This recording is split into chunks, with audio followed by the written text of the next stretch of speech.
दोस्तों एक गांव में एक नौजवान लड़के की शादी तय हो रही थी। घर में बहुत सारे लोग इकट्ठे थे।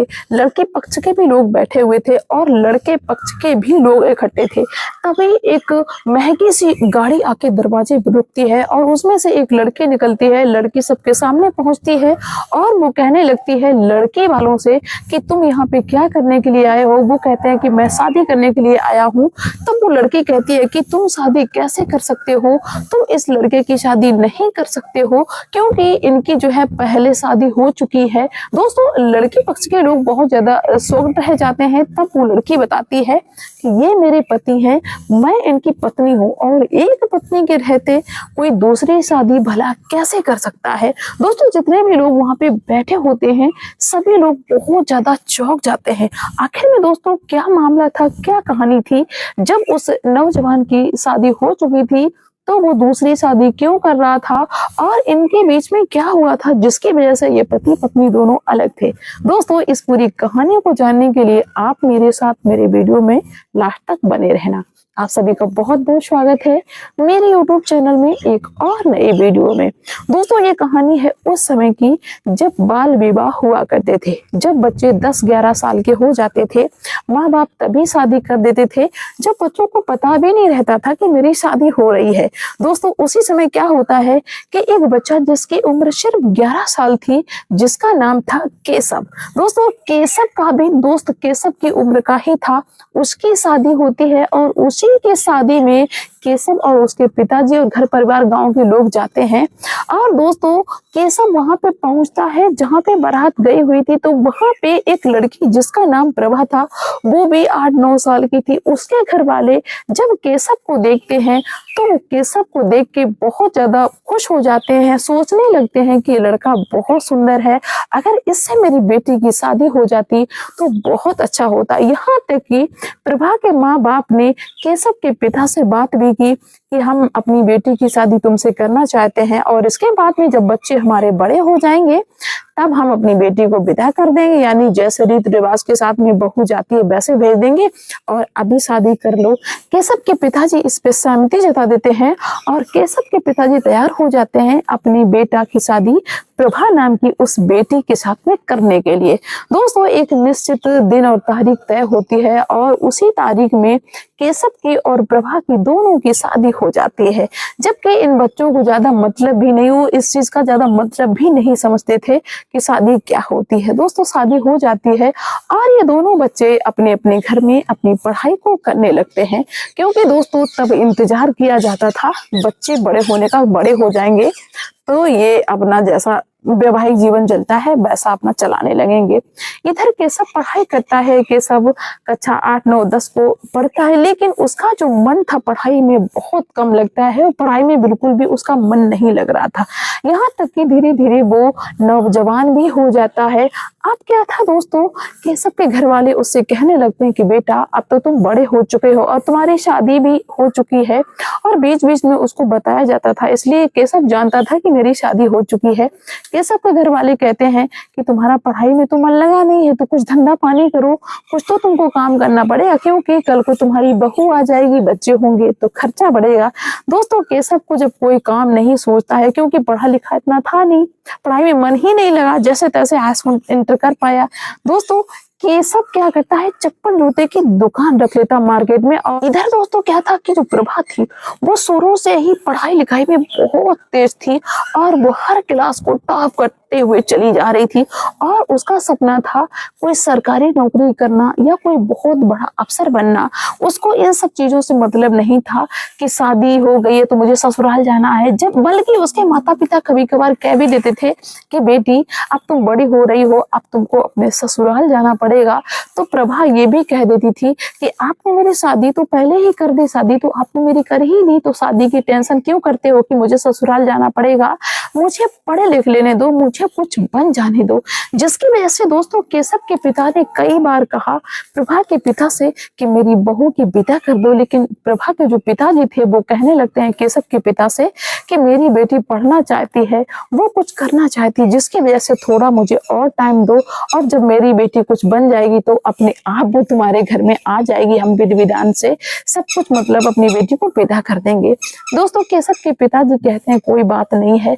यूं ही वक्त गुजरता जाता है। धीरे धीरे क्या होता है कि प्रभा जो थी वो LLB का कोर्स करती है और एक अच्छी वकील बन जाती है। दोस्तों वो वकालत वाला अपना काम करती रहती है और वो ये भी प्रयास करने लगती है कि मैं एक बड़े जज बन जाऊं, जिसके लिए वो बड़े शहर में जाती है, वहां पे पढ़ाई करती है और दिन रात मेहनत से वो पढ़ती है और वहीं पे एक रूम ले लेती है और अपना जो वकीलत वाला काम है वो भी करती रहती है। दोस्तों उसी दौरान प्रभा की दोस्ती हो जाती है एक अभिजीत सिंह नाम के लड़के से, वो भी जज की तैयारी कर रहा था, वो भी वकालत कर चुका था। इसीलिए इनकी दोनों की दोस्ती हो जाती है, प्रभा की और अभिजीत की। ये अच्छे दोस्त बन जाते हैं और प्रभा के रूम पे कभी कभार अभिजीत भी आ जाता है और अभिजीत के रूम पे कभी कभार प्रभा भी चली जाती है। और जो अभिजीत था वो पैसे वाले घर का था, इसलिए प्रभा को कभी किसी चीज की भी जरूरत पड़ती थी तो अभिजीत बहुत ज्यादा मदद करता था, पैसे से भी मदद करता था और कोई किताबें वगैरह नहीं होती थी उनसे भी मदद करता था, या कोई ऐसी चीज जो प्रभा को नहीं आ रही है उसमें भी अभिजीत हेल्प कर दिया करता था। और अभिजीत के बारे में प्रभा अक्सर अपने माता पिता को बताती रहती है। दोस्तों प्रभा ऐसे ही पढ़ाई करती है, वक्त गुजरता जाता है। इधर जो केशव के पिताजी थे वो ये सोचा करते थे कि मेरी जो बहू है प्रभा वो अच्छी खासी पढ़ाई कर चुकी है, वकील बन चुकी है और वो जज बनने के सपने देख रही है, और मेरा बेटा चप्पल जूते की दुकान रखे हुए है और उसकी पढ़ाई लिखाई भी अच्छी नहीं है, तो पता नहीं मेरी बहू आएगी कि नहीं आएगी। लेकिन उधर से प्रभा के घर वालों की तरफ से कभी कोई ऐसी बात नहीं हुई जिससे केशव के पिता को क्लियर हो जाता कि हाँ मेरी बहू नहीं आएगी। दोस्तों वक्त गुजरता रहता है, केशव के पिता अपने छोटे वाले बेटा की शादी कर लेते हैं और केशव अपने दिन गुजारता है अपनी दुकान चला के, अपने घर में रह के और घर का काम देखते हुए। अब दोस्तों क्या था कि एक दिन ऐसा आता है कि प्रभा जज बन जाती है। जब प्रभा जज बन जाती है तो भाई प्रभा के जज बनने की खबर जब प्रभा के घर पे पहुंचती है तो उसके पिताजी बहुत ज्यादा खुश, माता पिता मिठाइयां बांटते हैं और घर में लोग बधाई देने के लिए आते हैं कि बताओ इस जमाने में, जिस जमाने में लोग अपनी बेटियों को पढ़ाना भी उचित नहीं समझते हैं, उस जमाने में तुम्हारी बेटी जज बन गई, बहुत ज्यादा गर्व की बात है। प्रभा के माता पिता बहुत ज्यादा गर्व महसूस करते हैं अपनी बेटी पे। अब दोस्तों ये खबर प्रभा के ससुराल में भी पहुंच जाती है और वो भी खुश होते हैं कि मेरी बहू जज बन गई। जो केशव के पिताजी थे वो भी सब में मिठाइयां बांटते और सबको बताते हैं कि मेरी बहू जज बन गई है, अब तो मेरी जिंदगी ही सुधर जाएगी। दोस्तों कुछ लोग हंसते भी हैं कि तुम्हारा बेटा तो है ऐसा, चप्पल जूते की दुकान रखे हुए है और तुम्हारी बहू जज बन गई, क्या तुम्हारे बेटा के साथ में तुम्हारी बहू रहेगी? दोस्तों ये बात सुन के केशव के जो पिताजी थे वो थोड़ा दुखी हो जाते हैं और ये बात केशव भी अपने पिता से कहता है कि पिताजी ज्यादा मिठाई ना बांटो, ज्यादा खुशियां ना मनाओ, वो यहाँ पे नहीं रहेगी, वो किसी पैसे वाले से शादी करेगी। दोस्तों यही बात केशव के घर में चलती है, लेकिन केशव के पिताजी सोचते हैं कि भैया अभी उधर से कोई रिस्पॉन्स तो ऐसा नहीं आया है, लेकिन मन ही मन में डरते थे। दोस्तों केशव के पिताजी चल देते हैं प्रभा के घर के लिए। प्रभा के घर पे पहुंचते हैं, वहां पे देखा कि बहुत सारे लोग प्रभा के घर पे आ रहे हैं और प्रभा के माता पिता को बधाई दे रहे हैं कि तुम्हारी बेटी ने पूरे क्षेत्र का नाम रोशन कर दिया, बेटी हो तो ऐसी हो। जिसके चलते दोस्तों प्रभा के माता पिता ने, जो केशव के पिताजी आए हुए थे, उनसे ज्यादा ना बात कर पाई, ना उनसे ज्यादा मिल पाए, मतलब एक तरीके से उनको इग्नोर किया। दोस्तों केशव के पिताजी शाम का इंतजार करते हैं कि शाम होगी तब शायद इनको टाइम मिलेगा, मेरे पास में बैठेंगे, मुझसे बात करेंगे। दोस्तों शाम होती है तो केशव के पिताजी कहते हैं कि मेरी बहू की विदा आप कब करोगे। दोस्तों प्रभा के पिताजी साफ साफ मना कर देते हैं और कहते हैं कि मेरी बेटी जज बन चुकी है और तुम्हारा बेटा जो है ना पढ़ने लिखने में भी जीरो है, ऊपर से चप्पल जूते की दुकान रखे हुए है। वो हमारी नादानी थी जो हमने बचपन में अपनी बेटी की शादी कर दी और ऐसा नहीं करना चाहिए था। वो मेरी गलती थी, वो मेरी भूल थी, लेकिन हमारी बेटी तुम्हारे घर में नहीं जाएगी। मेरी बेटी की जिंदगी तुम्हारे बेटे के साथ में नहीं गुजर पाएगी। दोस्तों केशव के पिताजी अपमानित होकर वहां से चले आते हैं और घर में ये बात बता देते हैं, तो घर में सभी लोग दुखी होते हैं और ये सोचने लगते हैं कि चलो भाई वहां से तो काम खत्म हो गया, अब अपने बेटा की यानी केशव की दूसरी शादी कहीं देखते हैं। बेटा की तो शादी मुझे करनी ही पड़ेगी। दोस्तों केशव के पिता एक अच्छी लड़की की तलाश करने लगते हैं और एक दिन ऐसा भी आ जाता है कि एक जगह पे उनकी बात बन जाती है और वो लड़की वाले केशव की शादी को तय करने के लिए आते हैं, यानी कि अपनी बेटी की शादी को तय करने के लिए आते हैं। काफी सारे रिश्तेदार भी होते हैं, केशव के घर परिवार के लोग भी होते हैं और बस तैयारी ही चल रही थी केशव का तिलक करने की।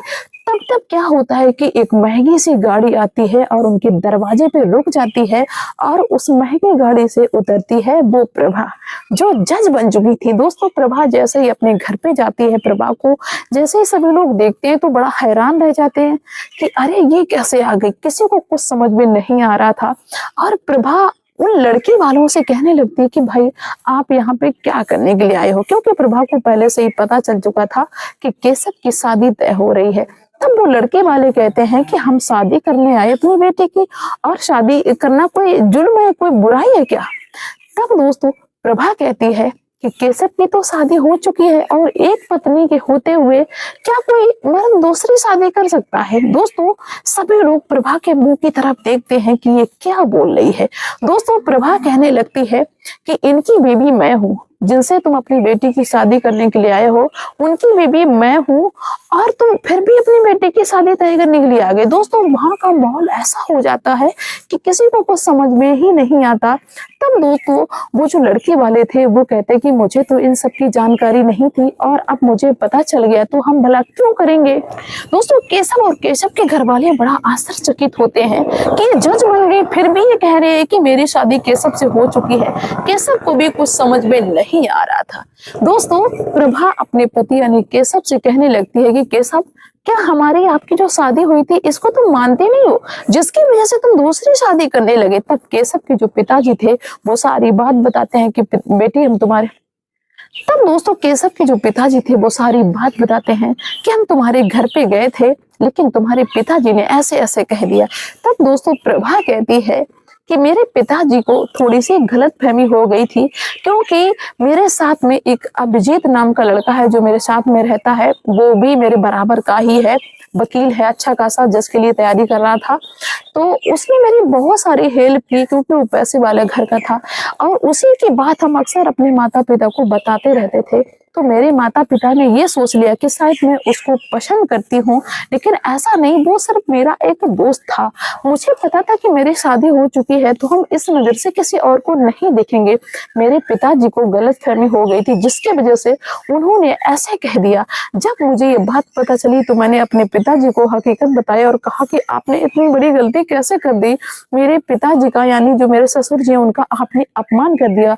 और प्रभा ने कहा कि हम तुरंत वहां से भाग खड़े हुए और प्रभा के पिताजी भी कहते हैं, वो भी साथ में थे, कि मुझसे बहुत बड़ी गलती हो गई, मैं समझ नहीं पाया। दोस्तों अब क्या था कि वहां का माहौल ऐसा हो जाता है कि सभी लोग बहुत ज्यादा एक सम्मान की नजर से प्रभा को देखते हैं और केशव के घर वाले तो फूले नहीं समा रहे हैं कि देखो इतनी बड़ी मतलब पद पे जाने के बावजूद भी प्रभा को बिल्कुल भी घमंड नहीं है। दोस्तों प्रभा अपने पति से कहती है कि अब हम जिंदगी अपने साथ में गुजारेंगे। केशव कहता है कि मेरे पास तो कुछ है ही नहीं, चप्पल जूते की दुकान है, लेकिन प्रभा कहती है कि हम सर्विस करते हैं, हम जज बन गए तो क्या ये तुम्हारा नहीं, जब मैं तुम्हारी हूँ तो हम जो काम कर रहे हैं, जो पैसा कमा रहे, किया है अरे क्या ये तुम्हारा नहीं है? दोस्तों केशव थोड़ा सा शर्मिंदा हो जाता है और वहां पे प्रभा की जम के तारीफ होती है, प्रभा के परवरिश की जम के तारीफ होती है। दोस्तों क्या कहना चाहेंगे आप ऐसी महिला के बारे में जिसने सबका मान रखा, अपने माता पिता का, अपने चरित्र का, अपने पति का, अपने ससुराल का? आप लोग अपनी राय अवश्य रखना। मिलते हैं नेक्स्ट वीडियो में नेक्स्ट डे, तब तक के लिए बाय सभी को।